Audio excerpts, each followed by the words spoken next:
You know what's really fascinating to me is empathy requires you to feel what somebody else is feeling. Kindness requires you to do something about it.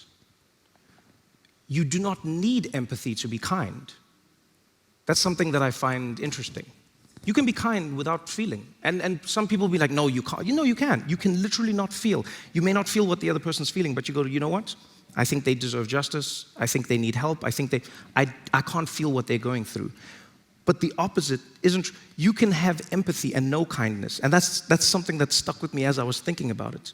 In fact, you know, when we're talking now about Ukraine, Russia, the world, everything we're going through, one of the biggest things I've noticed is populists are brilliant at weaponizing empathy. Do you know what I mean? Wherever you go in the world, populists are brilliant at feeling what people are feeling. Criticize Donald Trump all you want. That man feels what many Americans feel. He knows how to feel it for them. How he acts doesn't necessarily address what they're feeling, but boy, does he feel it. Viktor Orban, you go wherever you want in the world. These people are good at weaponizing the empathy because they go, I do feel what you're feeling, and so I'm going to act on it in a way that may not address what you're feeling. So I have a question, you know what I mean? I have a question, and I like this. I like breaking these things two down. So if somebody can express empathy, do people just give them credit that things they do are kind because they feel the empathy? Yes. So here's the best analogy I can think of.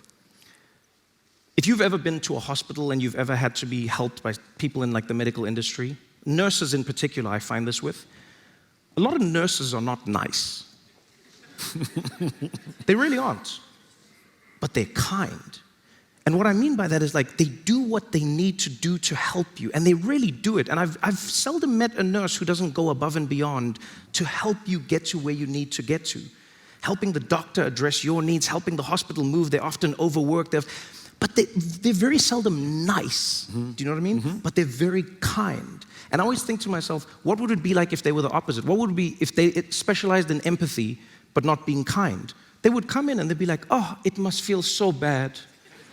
Oh, I can only imagine what it feels like. You are describing... Oh, your heart having this attack. Oh, I know how you must feel right now. You're describing an AI friend.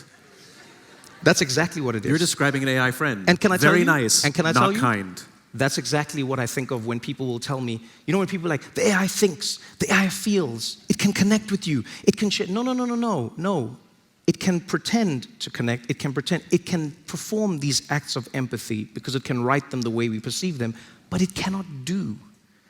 And the doing fundamentally becomes the thing that separates us. You know the annoying thing about kindness?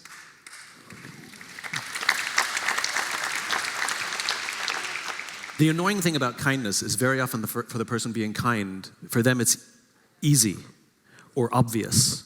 Like they're driven by cause or faith or purpose, or they have a talent, they're good at checking in on someone, or they lean into it when somebody's struggling.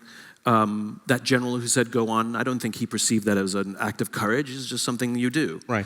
And I think, again, that goes back to where I started, which is acknowledging kindness and saying thank you, or receiving the gift when it is given, is an incentive for them to keep doing it, because I think very often they don't realize how kind they're being when they're being kind. Yes. Which plays to a lot of what we've heard while we're here, going right back to the beginning to Arthur Brooks, which is having that sense of purpose, having that sense of cause or faith as number one is the thing that might help us be more kind, because the actions that we're supposed to take for others then become obvious and easy.